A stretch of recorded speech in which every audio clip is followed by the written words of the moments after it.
There is something strange happening to humanity. Not loud, not obvious, not dramatic enough to make headlines. And yet it may be one of the most dangerous transformations in modern history. People are slowly losing the ability to think. Not intelligence, not memory, not information, thinking, real thinking, the kind that questions, the kind that doubts, the kind that pauses before accepting what everyone else believes. Look around carefully. Most conversations today are not explorations. They are performances. People are no longer searching for truth. They are defending identities. Every opinion has become a tribe. Every disagreement becomes a war. Every question becomes a threat. And in the middle of all this noise, something essential is disappearing. The ability to think independently. What makes this truly frightening is that most people don't even notice it happening.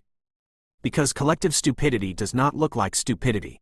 It often looks like confidence. It sounds like certainty. It spreads like morality. And it hides behind slogans repeated so often that nobody stops to examine them anymore. The philosopher Socrates once warned that the unexamined life is not worth living. Today, we live in a world where examination itself is disappearing. We scroll endlessly. We react instantly. We absorb opinions faster than we can process them.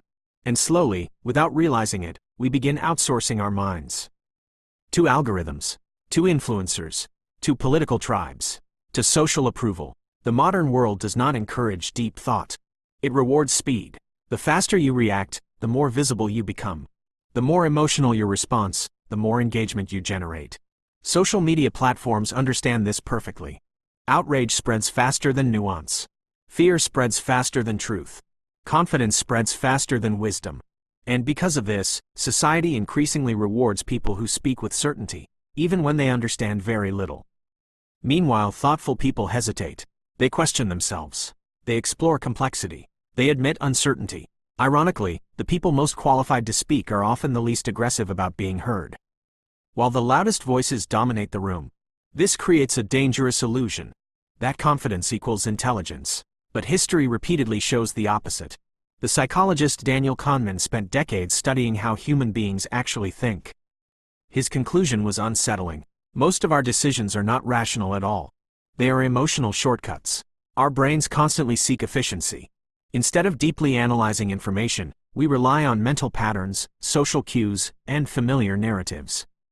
This worked reasonably well when human life moved slowly. But now, we are exposed to more information in one day than previous generations encountered in weeks. News, ads, notifications, videos, opinions, arguments, headlines, an endless stream of stimulation competing for our attention. The human nervous system was never designed for this. So the brain adapts the only way it can, by simplifying reality. And simplified reality is dangerous.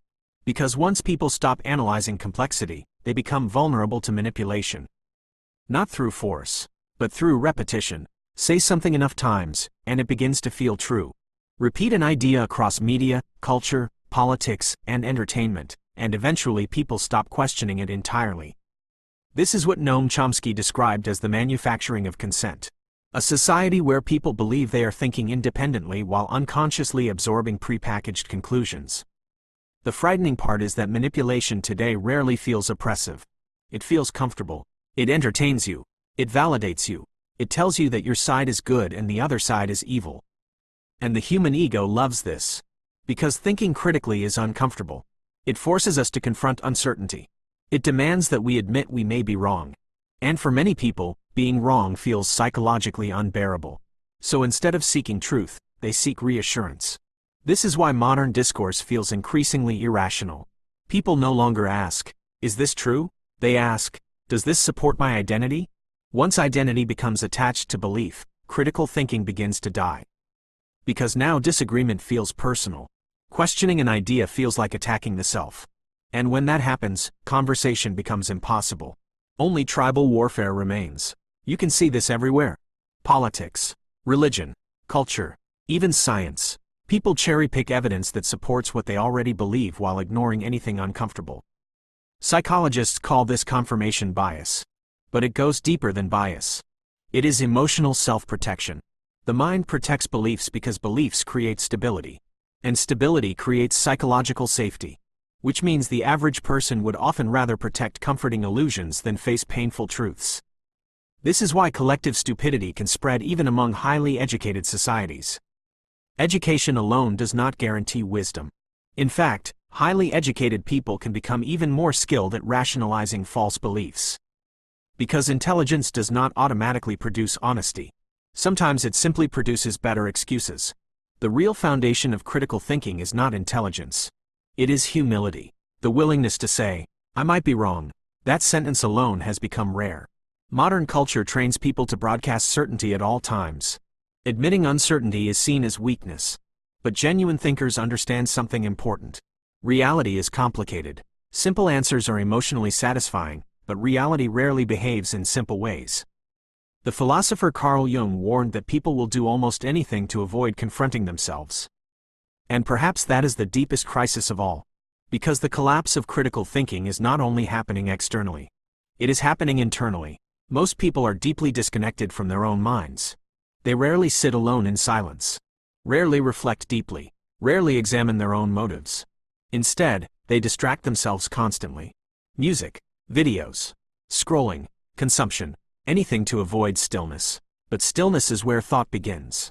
Without silence, reflection becomes impossible. And without reflection, consciousness weakens. The modern world fears silence because silence creates awareness. An aware person is difficult to manipulate. An aware person notices contradictions. They recognize emotional manipulation. They question mass hysteria. They resist simplistic narratives.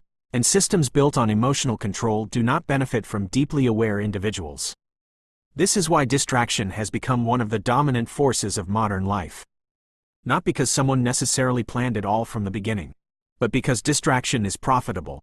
Attention is now the most valuable resource on Earth. Tech companies compete aggressively to capture and hold it. Every notification, every recommendation algorithm, every endless feed, all designed to keep you consuming, not thinking, because a distracted population is easier to influence. The philosopher Marshall McLuhan famously said, "The medium is the message," meaning the form through which information is delivered changes the way humans think. And today's mediums reward emotional immediacy over contemplation. The result? A civilization increasingly unable to focus deeply. People skim instead of reading, react instead of reflecting, judge instead of understanding. Even conversations have changed. Nobody listens to understand anymore. They listen to respond.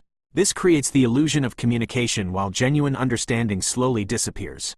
And yet, despite all this darkness, there is still hope. Because the ability to think critically is not gone. It is simply neglected, like a muscle left unused. And muscles can be rebuilt. But rebuilding thought requires courage. Because once you begin thinking independently, life becomes more complicated. You start noticing uncomfortable truths. You realize how often fear drives public opinion. How often outrage is manufactured. How often people confuse popularity with truth. You also begin noticing your own conditioning. And this is perhaps the hardest part. Critical thinking is not merely questioning the world. It is questioning yourself, your assumptions, your loyalties, your emotional reactions. Very few people are willing to do this honestly. Because self-examination threatens the identity we carefully construct. But without self-examination, growth becomes impossible. The ancient philosophers understood this deeply. For them, wisdom was never about possessing certainty. It was about remaining open to discovery. To think critically does not mean becoming cynical. It does not mean rejecting everything automatically. It means resisting blind acceptance. It means evaluating ideas carefully rather than emotionally. It means having the discipline to pause before reacting. And perhaps most importantly, it means separating truth from comfort. Because truth is not obligated to make us feel safe. Sometimes truth destroys illusions we desperately wanted to keep. But illusions come with a cost. They imprison us. A person who cannot question their own beliefs is not truly free. They are psychologically dependent on external validation. And this dependency makes manipulation easy. This is why critical thinking is ultimately about freedom.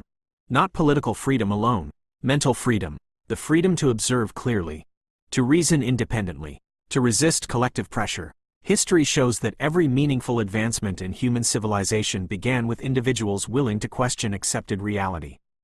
Galileo Galilei challenged the structure of the cosmos. Charles Darwin challenged humanity's understanding of life itself. Martin Luther King Jr. challenged the moral structure of society. None of them were initially celebrated. They were resisted. Because societies instinctively resist ideas that threaten existing identities. And yet progress depends on precisely those individuals willing to ask uncomfortable questions. Today, that responsibility belongs to all of us. Not just intellectuals. Not just philosophers. Everyone, because the greatest danger of collective stupidity is not that people become unintelligent. It is that they stop caring whether something is true. Once truth becomes secondary to emotion, civilization enters dangerous territory. And perhaps we are already there. But there is another path. A quieter path. One built on awareness instead of reaction. It begins with simple habits. Reading deeply instead of endlessly scrolling. Listening carefully instead of preparing arguments. Seeking opposing perspectives instead of living inside ideological bubbles. Learning to tolerate uncertainty instead of demanding immediate answers. And most importantly, relearning how to think alone. Because independent thought cannot emerge from constant noise. You must create space for it. Moments of silence, reflection, observation. This is where genuine understanding develops. Not in outrage cycles, not in comment sections, not in viral trends, but in the difficult and often lonely process of honest contemplation. The strange thing is that once you begin this process, you start seeing the world differently. You become less emotionally reactive, less easily manipulated, less dependent on social approval. You begin recognizing when fear is being sold to you, when outrage is being engineered, when certainty is replacing inquiry. And slowly, something extraordinary happens. You reclaim ownership of your mind. That may sound simple, but in an age of mass psychological influence, reclaiming your own mind is a revolutionary act. Because the modern world constantly pressures you to conform, to repeat, to perform, to belong, critical thinking asks you to risk standing apart. Not arrogantly, not self-righteously, but honestly. And honesty requires courage. The courage to admit ignorance.